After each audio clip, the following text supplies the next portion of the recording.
व्यासपीठावरील सर्व मान्यवर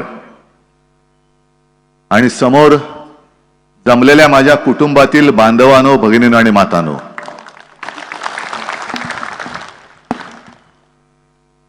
निखिलजी, तुमच्याप्रमाणे माझाही, माझ्याप्रमाणे यांचाही आणि यांच्याप्रमाणे या कॅमेऱ्याच्या पलीकडे बसलेल्या लोकांचा आजच्या या दृश्यावरती विश्वास बसत नसेल. कारण समाजवादी आणि हिंदुत्ववादी हे एका व्यासपीठावरती कसे? बरं, ते तर बाजूला ठेवा. एका वेळेला आमच्याशी रोज काही ना काहीतरी करून कुरापत्या काढून झगडा करणारे निखिलजी आणि कपिल पाटील हे आमच्या समोर होते. ते आमच्या दोन, माझ्या उजव्या बाजूला आणि डाव्या बाजूला कसे? कारण आता वेळच तशी आलेली आहे. कपिलजी, तुम्हाला मी खास धन्यवाद देतो, तुमचं अभिनंदन करतो. तुम्ही केवळ एक तुमची काहीतरी हौस भागवायची म्हणून पक्ष नाही काढलात, तर ज्या वेळेला देशाला गरज आहे, लढवय्यांची गरज आहे, अशा वेळेला पक्ष काढलेला आहात. आणि नाव पण चांगले ठेवले, समाजवादी गणराज्य पार्टी. मला अनेक जण विचारतात की तुमचा नेमका विरोध कशाला आहे. तो विरोध तुमच्या पक्षाचं नाव घेऊनच सांगतो की आता ही जी लढाई होणार आहे ती माजवादी विरुद्ध समाजवादी. एका बाजूला माजलेले आहेत माजवादी आणि या बाजूला समाजवादी, असे माजवादी आणि समाजवादी. बोला, तुम्हाला काय पाहिजे? माजलेले लोक पाहिजेत का समाजवादी म्हणजे तुम्हाला समजून घेणारी लोक पाहिजेत? आणि एक ही गोष्ट खरी आहे की नितीश कुमार काय, अशोकराव काय एवढ्या लवकर जातील आमच्यातून, म्हणजे इथून तिथे असं कधी वाटलं नव्हतं. कारण सगळ्यात आधी देशामध्ये यांच्या विरुद्ध आघाडी व्हावी अशी इच्छा नुसती व्यक्त करून बसले नव्हते, तर माझ्याही घरी आले होते ते नितीश कुमार. एक सुरुवात चांगली झाली होती, 2-3 बैठका झाल्या आणि नंतर साधारणतः आम्हाला एक संशय यायला लागला होता. तो सोडून द्या, त्या सगळ्या खोलात मी काही जात नाही. पण कपिलजी, तुमचे आजही तिकडे बिहारमध्ये संबंध आहेत. माझं मत आहे, तुम्ही त्यांना सांगा ज्या ज्या वेळेला मोदीजी येतील बिहारमध्ये तेव्हा त्यांना तो एक व्हिडिओ आहे, आज सुद्धा युट्यूबवर अवेलेबल आहे, नसेल तर मी देतो. साधारणतः 8-1 वर्षापूर्वीची बिहार मधल्या निवडणुकीत मोदीजींनी सगळ्यांना सांगितलं होतं कि मैं तो नया था, कुछ समझ में बात आ रही नहीं आ रही थी, अब भी आ रही है, नहीं आ रही हमें नहीं पता, लेकिन उस वक्त तो मेरे समझ में कुछ बात नहीं आ रही थी. अब सारी बातें समझ में आने लगी है और अब पता चला कि 50,000 करोड़ से कुछ बिहार का होने वाला नहीं है. मग त्यांनी त्याच सभेत सांगितलं की कितना दे दू, 50,000 दे दू कि और ज्यादा? वो लोक वेड्यासारखी म्हणत होती और ज्यादा. 60,000 दे दू कि और ज्यादा, और ज्यादा. 70,000 दे दू कि और ज्यादा. असं करत करत जणू काय मतांचा लिलावच मांडलाय. असं करत करत 90,000ला बोली थांबली आणि मोदीजींनी 1.25 लाख कोटीचं पॅकेज बिहारला जाहीर केलं होतं 8 वर्षापूर्वी. नितीशजींना विचारलं त्यातले किती पैसे आले आणि किती बिहारच्या जनतेसाठी वापरले याचा हिशोब मांडा. जर 1.25 लाख कोटी आले असतील तर मग आम्ही सुद्धा तुमच्या बरोबर यायला तयार आहोत, आमचं उघडच आहे. पण हा जो काही फसवाफसवीचा खेळ सुरू आहे, पूर्वी दिलीप प्रभावळकरांचं एक चांगला चालायचं हसवा फसवी, आता मोदीजींचं सुरू आहे फसवा फसवी. फसवा फसवी वेगवेगळी रूपं घेऊन येतात, वेगवेगळे काहीतरी. भाई और बहनों, मेरा और आपका बहुत पुराना रिश्ता है. आपण एकदम गांगरून जातो, अरे वो खरं यांचं. पण आपण विसरून जातो की पूर्वी काय बोलले होते. 2 वेळा आमची फसगत झाली. आधीपासून 25-30 वर्ष आधी शिवसेना आणि भारतीय जनता पक्षाची युती होतीच, पण 2 वेळेला आम्ही मोदीजींच्या त्या सगळ्या भूलथापांना भुललो होतो. आम्ही त्यांना पाठिंबा दिला आणि पदरात काय पडले? बरं, धोंडे पडले तरी ठीक आहे, कारण धोंड्याला शेंदूर फासलं तर देव तरी होतो. यांचं काय? नुसतं गेल्या 10 वर्षामध्ये नामांतर झालेली आहेत. योजनांची नावं बदला, स्टेशनचं नाव बदला, शहरांचं बदला. तर 2 शहरांचं मी बदललं, ज्याचा मला अभिमान आहे. छत्रपती संभाजीनगर केलं आणि दुसरं धाराशिव केलं जिल्ह्याचं नाव, याचा मला अभिमान आहे. आणि काँग्रेस राष्ट्रवादीने मला पाठिंबा दिला होता. पण आता नुसतं योजनांचं किंवा गावांचं नाव नाही बदलत. आता यांनी जुमल्याचं नाव सुद्धा गॅरंटी म्हणून केलेलं आहे. जे आतापर्यंत जुमले होते, अच्छे दिन आएंगे, नहीं वो तो जुमला होता है. चुनाव के वक्त तो ऐसी बातें कहनी पड़ती, उसमें क्या है. 15 लाख रुपए आपके अकाउंट में आ जाएंगे, काला धन आएगा, ये तो जुमला था. आता जुमल्याच्या ऐवजी त्याला नाव दिलं त्यांनी गॅरंटी. तुम्ही किती पैसे खा, काय वाटेल ते करा, भाजपात या, आपका बाल भी नहीं बाका होगा, मेरी गॅरंटी आहे, मोदी गॅरंटी आहे. आणि तुम्हाला खोटं वाटतं की काय मी बोलतोय ते. तुमचा विश्वास आज सुद्धा माझ्यापेक्षा त्यांच्यावर असेल तर मग प्रश्नच मिटला. पण साधी गोष्ट सांगतो, काल भारतीय जनता पक्षाने पहिली यादी जाहीर केली. किती? 195 लोकांची. आता 195 लोकांमध्ये हा त्यांचा प्रश्न आहे, पक्षांतर्गत आहे. मी काय त्याच्यात जाऊ इच्छित नाही, म्हणजे भाजपात पण जाऊ इच्छित नाही आणि त्यांच्या पक्षांतर्गत बाबीत सुद्धा जाऊ इच्छित नाही. पण जी 195 लोकांची यादी आली, त्या यादीमध्ये कोणाकोणाची नावं आहेत? मोदीजींचं आहे, शहांचं आहे, सगळे. पण मोदीजी, आम्हाला नरेंद्र मोदी आणि अमित शहा ही नावं माहिती नव्हती. तुमची आमची ओळख पाळत नव्हती. भारतीय जनता पक्षाची ओळख आम्हाला प्रमोद महाजन आणि गोपीनाथ मुंडे यांनी करून दिली. आणि अगदी शिवसेना भारतीय जनता पक्षाच्या युतीचे शिल्पकार म्हणून सुद्धा प्रमोद महाजन यांचं नाव लिहिलं जातं. आहेच, कारण आमचे कौटुंबिक संबंध तेव्हा होतेच. पण त्यानंतर जे त्यांच्या सोबतीने आले ते नितीन गडकरी आले. जे 95 ते 99 या आपल्या युतीच्या कालखंडात त्यांनी जी काय 55 उड्डाणपूल बांधले, मुंबई पुणा रस्ता केला, विक्रमी वेळेमध्ये केला, आणि एक चांगला काम करणारा माणूस, संघाचा आणि भारतीय जनता पक्षाचा कडवट निष्ठावान एक कार्यकर्ता, आज त्यांचं नाव पहिल्या यादीत नाहीये. मग कोणीतरी म्हणेल, अहो तुम्हाला काय अक्कल आहे की नाही, महाराष्ट्राची यादी अजून जाहीरच झालेली नाही. ठीक आहे ना, महाराष्ट्राची यादी जाहीर नसेल झाली, पण मुंबईतला एक माणूस ज्याच्यावरती भाजपानेच आरोप केले होते, बेहिशोबी संपत्ती गोळा केली म्हणून, तो मुंबईत राहणार माणूस कृपाशंकर सिंह, त्याचं पहिल्या यादीत नाव आहे, पण निष्ठावंत नितीन गडकरींचं नाव नाहीये. ही कुठली गॅरंटी? हा कुठला प्रकार आहे? मग कुठल्या, तो त्यांचीच जाहिरात होती ना, कुठे नेऊन ठेवलाय महाराष्ट्र माझा. हे खरंच आहे, महाराष्ट्राने पूर्ण देश कुठे नेऊन ठेवलाय तुम्ही आमचा. या जय जय महाराष्ट्र माझा या गाण्याला त्यांनी राज्यगीताचा दर्जा दिला, चांगली गोष्ट, अभिमान वाटावा असंच ते गीत आहे. पण नुसतं त्याच्यावरती मानात डोलावणं आणि नुसतं ते झाल्यानंतर छत्रपती शिवाजी महाराज की जय बोलण्यापुरते गाणं नाही. त्या गाण्यातले शब्द ऐका, काय आहे ते? काळ्या छातीवरी कोरली अभिमानाची लेणी, सह्याद्रीचा सिंह गरजतो वगैरे काय काय ना, आणि दिल्लीचेही तख्त राखीतो. गेल्या वेळेला महाराष्ट्राने आपल्या युतीचे 42 खासदार निवडून दिले नसते तर दिल्लीचं तख्त हे राखू शकले नसते. आता तीच वेळ आलेली की दिल्लीचे तख्त फोडतो, पहिल्यांचं तख्त आपल्याला फोडावं लागेल आणि मग आपलं तख्त तिकडे बसवावं लागेल. यांची जी काय मिजाज आहे, आपकी बार 400 पार, मी म्हणतो आपकी बार भाजपा तडीपार.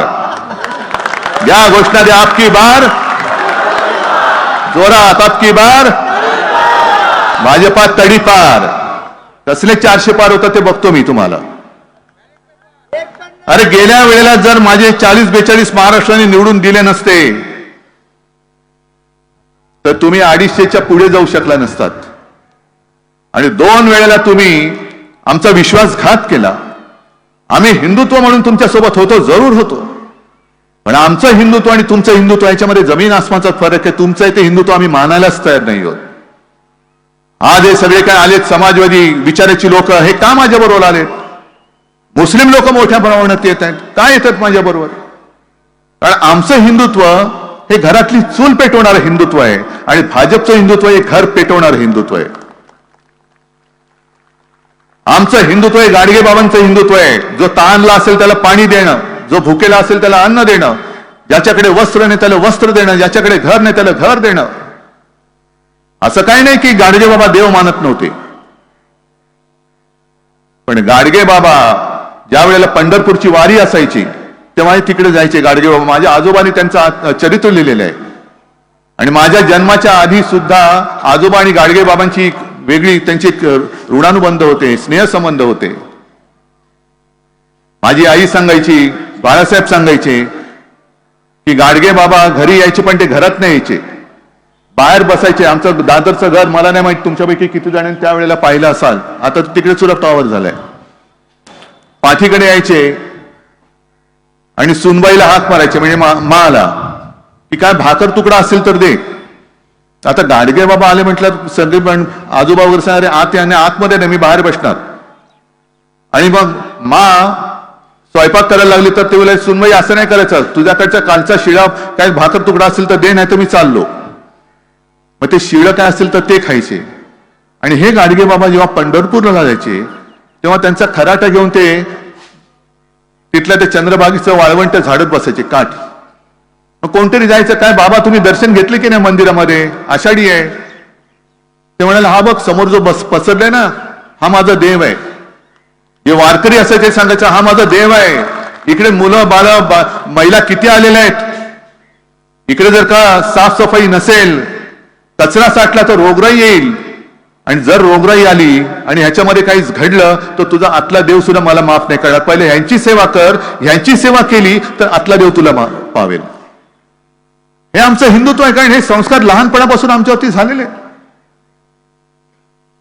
आज तुम्ही सगळेजण सोबत आलेत, महाराष्ट्राच्या कानाकोपऱ्यातून आलेला आहात.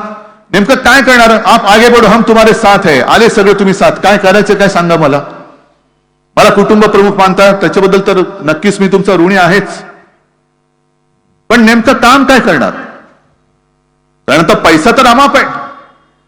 बरं, गेले 75 वर्ष काँग्रेसने देशाला लुटलं. वर्षाताई मला माहित नाही, वर्षाताई तू किती, वर्षाताई आणि वर्षाताईचे वडील किती वर्ष काँग्रेसमध्ये आहेत, त्याच्यामुळे काँग्रेसने देशाला किती लुटलं आपण हिशोब काढूया.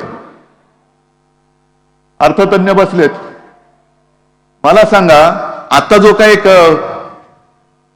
ताळमेळ आलेला आहे निवडणूक रोख्यांचा, त्याच्यात भाजपाकडे किती कोटी आहेत?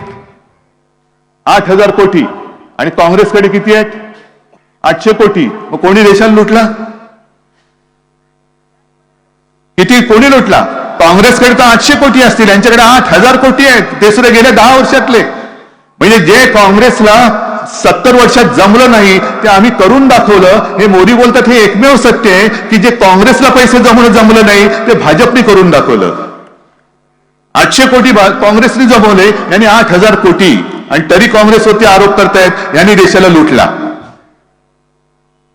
संपूर्ण एक असं वातावरण करायचं आणि ह्या पैशाचा वापर किंवा गैरवापर प्रचंड मोठ्या प्रमाणाची जाहिराती करून करायच्या. मोठमोठ्या जाहिराती मी प्रत्येक माझ्या सभेत सांगतो. एखाद्या महिलेचा, गरीब महिलेचा फोटो लावायचा आणि त्याच्यावर बाजूला लिहायचं अशा 50 लाख कुटुंबियांना प्रधानमंत्री आवास योजनेमध्ये घर मिळालं. अशी ती महिला असते की जी कुठे शोधायची म्हटलं तरी सापडणार नाही. पण गेल्या वर्षी एका न्यूज चॅनलने त्याचा पाठपुरावा केला आणि त्या बाई बंगालमध्ये सापडल्या, लक्ष्मीबाई त्यांचं नाव. मग त्यांच्या घरी गेल्या, मोठ्या एका पेपरमध्ये फुल पेज जाहिरात आलेली. त्या लक्ष्मीबाईंचा फोटो, मोदीजींचा फोटो. आणि गेल्या वर्षी असं लिहिलं होतं की असं जवळपास 24 लाख कुटुंबियांना मोदीजींनी छप्पर दिलं. मग त्या वार्ताहर बाई होत्या, त्या घरी गेल्या शोधत. आणि मग त्यांनी विचारलं की आपका नाम लक्ष्मीबाई है? हाँ. आपकी तस्वीर आई है? हाँ. कुछ लोगों ने मुझे सुबह उठा तो मुझे पता चला, कुछ लोगों ने कहा कि आपकी फोटो आई है. तो ये फोटो कब ली? तो हमें पता नहीं ये कब ली. तो आपको क्या घर मिला? ये घर आपका है? तो हाँ मेरा है. मेरा नहीं, मैं यहां रहती हूं, मेरा नहीं है, ये तो किराए का घर है. लेकिन इसमें तो लिखा है आपको घर दिया. तो देखो ये घर है, 500 रुपया महीना मुझे भाड़ा देना पड़ता है. मग त्या बाईने सांगितलं की कुठेतरी त्या कामाला गेल्या होत्या, तिकडे बहुतेक हा फोटो काढला असेल. कोणाचाही कशाचा पत्ता नाहीये, पण फोटो आहे आणि बाजूला प्रधानमंत्र्यांचा फोटो आहे म्हटल्यानंतर आपण विश्वास ठेवतो की अरे माझ्या गावात नसेल पण बाजूच्या गावात नक्की घर दिलं असेल, कारण प्रधानमंत्र्यांचा फोटो आहे. अजूनही जनतेचा सरकारवरती नाही पण सरकारी जाहिरातीवरती थोडा विश्वास आहे. आणि इकडेच आपण फसतो. उज्ज्वला योजना, एवढ्या लाख लोकांना आम्ही गॅस सिलेंडर दिला, एवढ्या कोटी लोकांना आम्ही रोजगार दिला. कुठे आहे? कुठे रोजगार कुठे आहे? आणि संपूर्ण वागली जी तुम्ही फिरता, आम्ही सगळेच फिरतो आहोत, तुम्ही सुद्धा फिरतात, तुम्ही तर जनतेमध्येच असता. जिथे जिथे जातो तिथे तिथे असंतोष आहे. शेतकरी आक्रोश करतोय, कामगार आक्रोश करतोय, विद्यार्थी आक्रोश करतोय. पण सगळ्यांच्या मनामध्ये एकच भीती आहे की ईव्हीएम मध्ये काय होणार. बरोबर ना? तुमच्याही मनात आहे ईव्हीएमचं काय, ईव्हीएमचं काय, ईव्हीएमचं काय. असा एक संभ्रम निर्माण केला जातोय की काय वाटेल ते झालं तरी ईव्हीएम मध्ये ते घोटाळा करतील आणि ते जिंकतील. अजिबात नाही. या वेळेला जर त्यांनी तसा प्रयत्न केला, उघड उघड असंतोष, रोष दिसतोय, सरकार विरुद्ध रोष दिसतोय, पण ईव्हीएम मध्ये घोटाळा करून जर भाजपा जिंकलं तर देशात मध्ये असंतोषाचा भडका उडाल्याशिवाय राहणार नाही. एवढा तीव्र असंतोष हा जनतेमध्ये आहे. करून बघाच, ईव्हीएम घोटाळा करूनच बघा तुम्ही. कारण प्रत्येक वेळेला काहीतरी एक, म्हणजे आता तेलंगणामध्ये काँग्रेस जिंकली, मग ईव्हीएम कुठे गेली, इकडे ते जिंकले, मग ते कुठे गेलं. नाही पण देशभर जो एक आक्रोश आहे, आणि मी तर जातो, लोकांमध्ये जातो, शेतकऱ्यांमध्ये जातो. इथे कोणी शेतकरी असल्याचा प्रश्न नाहीये, पण ग्रामीण भागामध्ये माझ्या जाहीर सभेमध्ये जवळपास सगळेचे सगळे शेतकरी असतात. मी विचारतो शेतकरी किती आहेत, हात वर करा. मग शेतकरी सगळे हात वर करतात आणि त्यांना मी सरळ विचारतो, मी मुख्यमंत्री असताना महाविकास आघाडी सरकारने जे तुमचं कर्ज माफ केलं होतं, कर्जमुक्ती केली होती, ती तुम्हाला मिळाली होती की नाही ते सांगा, उघड सांगा. आणि मी चॅनलच्या समोर विचारतो त्यांना. सगळेजण जोरात ओरडून चालतात, हो मिळाली होती. आपत्तीमध्ये जी मदत महाविकास आघाडी सरकारने केली होती ती तुमच्यापर्यंत पोहोचली होती की नव्हती, सगळे सांगतात मिळाली होती.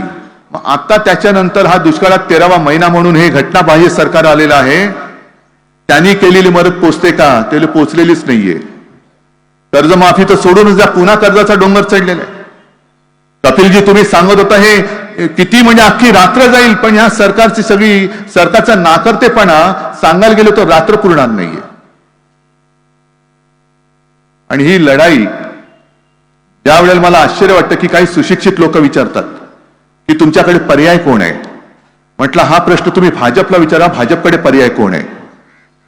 कारण स्वतः नरेंद्र मोदींनी सांगितलं की एकच प्रॉडक्ट किती वेळा लॉन्च करणार. हीच परिस्थिती भाजपची, एकच प्रॉडक्ट किती वेळा घासून पुसून पुन्हा पुन्हा लॉन्च करणार. गेल्याही वेळेला तेच, त्याच्याही गेल्या वेळेला तेच. म्हणजे जणू असं काही ते प्रॉडक्ट लॉन्च करतात की हा अल्लाउद्दीनचा जादूचा दिवा आहे, घासला की तुमचं स्वप्न साकार होईल. पण किती वेळा घासा, हात झिजला, पण अजून स्वप्न काय त्यातून काही थापांशिवाय दुसरं काय बाहेरच पडत नाहीये. माय भाजपाकडे मोदींना पर्याय आहे. आणि आम्ही जे सगळे एकत्र येतो एका विचाराने येतो आहोत, ते मोदींविरुद्ध येत नाही आहोत, ते हुकुमशाही विरुद्ध येतो आहोत. हुकुमशाही, आम्हाला या देशाला हुकुमशाह नको आहे. आणि हुकुमशाहीला एकच पर्याय होऊ शकतो आणि होतो तो म्हणजे लोकशाही. आम्हाला लोकशाही या देशातली टिकवायची आहे. हाच आमचा पर्याय आहे. आमच्या डोळ्यासमोर मोदी किंवा भाजप नाही, तर त्यांची ती हुकुमशाही वृत्ती आहे. आणि त्या वृत्तीला पर्याय देण्यासाठी आम्ही भले थोडे विचाराने वेगळे वेगळे असलो तरी देशभक्त म्हणून आम्ही एकत्र आलेलो आहोत. आज आम्ही सगळे देशभक्त आहोत, सगळे आहेत. मी तर सगळ्या राज्याला आवाहन करतोय, कारण देश खूप मोठा आहे. ठेवा तूर्त या निवडणुकीपुरतं तुमचं जात पात धर्म सगळं बाजूला ठेवा आणि देशभक्त म्हणून एकत्र या आणि पहिल्या देशाला वाचवा. कारण देश टिकला तर आपण टिकू, आणि आपण टिकलो तर मग धर्म कसा टिकवायचा तो आपण कधी बघू शकतो. आता देशाला वाचवणं हाच आपला धर्म आहे. आणि जे माझे आजोबा सांगायचे की पहिल्यांदा देश डोळ्यासमोर ठेव. देश, आशीर्वाद द्यायला देव पाठीशी पाहिजे, पण देशसेवा आणि देश हा आपल्या नजरेसमोर असला पाहिजे आणि आशीर्वाद देणारा देव हा पाठीशी असला पाहिजे. आज हे लोक देव समोर ठेवतायत आणि देश कुठे टाकलाय हे त्यांना सुद्धा कळत नाहीये. नुसतं रामनामाचा जप करताय, आणा ना रामराज्य आणा. मग तुम्ही मणिपूरमध्ये जाऊ शकला नाहीत, पण लक्षद्वीप मध्ये जाऊन पाणबुडी तिकडे डुबून आलात, पाण्याखाली जाऊन आलात. द्वारकेत तिकडे पाण्याखाली जाऊन आलात, समुद्राच्या तळाला जाऊ शकता, पण मणिपूरमध्ये जाऊ शकत नाही. रामराज्य आणि प्रभू रामचंद्राला देव का मानतो? कारण त्यांनी जसा कारभार केला होता.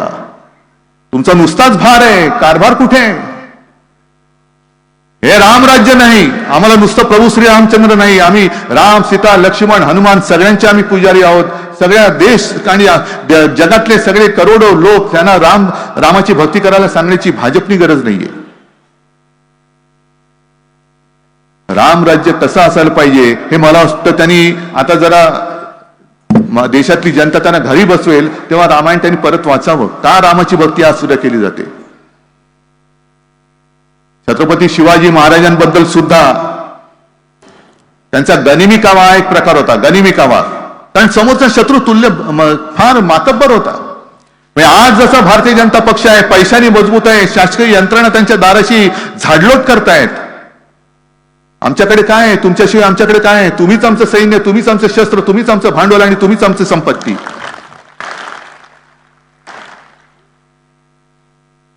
छत्रपती शिवाजी महाराजांनी सुद्धा गरिमी काळाचा तेव्हा अवलंब केला होता, पण संपूर्ण इतिहासामध्ये एक सुद्धा उल्लेख असा नाही की छत्रपती शिवाजी महाराजांनी त्यांच्या मित्राला दगा दिला. एक सुद्धा उदाहरण मिळणार नाही. तुम्ही नावं मोठी मोठी घेतायत, प्रभू रामचंद्राचं घेताय, छत्रपती शिवाजी महाराजांचं घेताय, पण त्यांच्यापैकी काहीतरी एक कण तरी तुमच्यामध्ये आलाय का हा पहिला विचार करा. आणि म्हणून मला तुम्हाला सगळ्यांना सांगायचं की ही लढाई, मला एका गोष्टीचं नक्की समाधान आहे, माझ्या आधी देखील मुख्यमंत्री झाले, माझ्या नंतर तर घटनाबाह्य झालेच आहेत, उद्याही होतील. ही मुख्यमंत्र्यांची यादी आणि मुख्यमंत्र्यांची पाठी वाढत जाईल. पण संपूर्ण महाराष्ट्रामध्ये कुटुंबातील एक हा जो तुम्ही मला सन्मान दिलेला आहे, हे सौभाग्य दुसऱ्या कोणत्याही मुख्यमंत्र्याच्या नशिबी अजून तरी आलेलं नाहीये. आणि म्हणूनच मी लढाईला मैदानात उतरलेलो आहे. कपिल जे आहेत, निखिल जे आहेत, सगळेच व्यासपीठावरील मान्यवर त्यांच्या त्यांच्या परीने मातब्बर आहेत. तुम्ही सगळेजण आलेला आहात. ही लढाई माझी एकट्याची नाहीये. उद्धव ठाकरेला परत मुख्यमंत्री व्हायचंय, उद्धव ठाकरेला पंतप्रधान व्हायचंय, म्हणून ही लढाई नाहीये. ही लढाई तुमच्या भावी पिढ्यांची आहे. तुम्ही विचार केला पाहिजे की तुमच्या ज्या पिढ्या ज्या आणखीन 20 वर्षांनी 50 वर्षांनी या देशात राहणार आहेत, त्या लोकशाहीतेने राहायला हवं का हुकुमशाहीमध्ये राहायला पाहिजे हे तुम्ही ठरवायचंय. आणि तुमचं मत तुम्ही द्या. ज्याला हुकुमशाही, मी तर म्हणतो हुकुमशाही प्रेमी आणि लोकशाही प्रेमी अशी ही लढाई आहे. आणि मला खात्री आहे की ज्या पद्धतीने उत्स्फूर्त प्रतिसाद मिळतोय, भारत मातेची जी कूस आहे ती एवढी अजूनही निर्वंश होण्यासारखी नाहीये. या भारत मातेच्या पोटातनं अनेक क्रांतिकारक जन्माला आलेले आहेत, विचारवंत आलेले आहेत. मगाशी तुम्ही सगळ्यांचा उल्लेख केला, विवेकानंद, शाहू फुले, आंबेडकर, मोठी कितीतरी आले. तीच भारत माता ही गुलामगिरी पुन्हा स्वीकारू शकणार नाही. आणि गुलामगिरीचा अंत करण्याची कदाचित मोठी जबाबदारी ही छत्रपती शिवाजी महाराजांनी आपल्यावरती सोपवली नसेल ना. कारण पूर्वी सगळेजण होऊन गेले.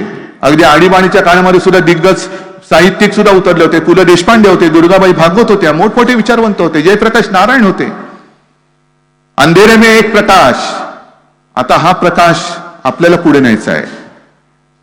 आणि ही जबाबदारी कदाचित मोठी ऐतिहासिक जबाबदारी की भारतामध्ये हुकुमशहा जन्माला येताच क्षणी कसा गाडला जातो आणि या पिढीने तो कसा गाडून दाखवला हे दाखवण्याची जबाबदारी आपल्यावरती आलेली आहे. आणि एवढ्या मोठ्या संख्येत तुम्ही आलात. मला खात्री आहे जे बिहारमध्ये होतं, असं म्हणतात की बिहारमध्ये तेव्हा ती सुरुवात झाली होती गांधी मैदानापासून, पण माझा महाराष्ट्र सुद्धा देशाला दिशा दाखवतो. आणि महाराष्ट्र जे करेल ते संपूर्ण देशासाठी करेल. आणि पहिला हुकुमशाहीचा पराभव, पहिला हुकुमशाहीचं थडगं हे छत्रपती शिवरायाचा महाराष्ट्र बांधून दाखवल्याशिवाय राहणार नाही. हा एक आत्मविश्वास बाळगतो. तुम्हाला सगळ्यांना धन्यवाद देतो, शुभेच्छा देतो. जय हिंद, जय महाराष्ट्र. धन्यवाद. आपण या सभेचा समारोप राष्ट्रगीतानं करणार आहोत. मी सर्वांना विनंती करतो की त्यांनी उभं राहायचं आहे. या सभेसाठी इथे आलेल्या सर्व मान्यवरांचं मी आभार व्यक्त करतो. राष्ट्रगीताला सुरुवात होईल त्यावेळेला आपण राष्ट्रगीत म्हणूया. राष्ट्रगीत शुरू करेंगे. शुरू कर. जन गण मन अधिनायक जय हे भारत भाग्य विधाता. पंजाब सिंध गुजरात मराठा द्राविड उत्कल बंगा. विंध्य हिमाचल यमुना गंगा उच्चल जलधि तरंगा. तव शुभ नामे जागे तव शुभ आशीष मांगे. गाहे तव जय गाथा जन गण मंगल दायक जय हे भारत भाग्य विधाता. जय हे जय हे जय हे जय जय जय जय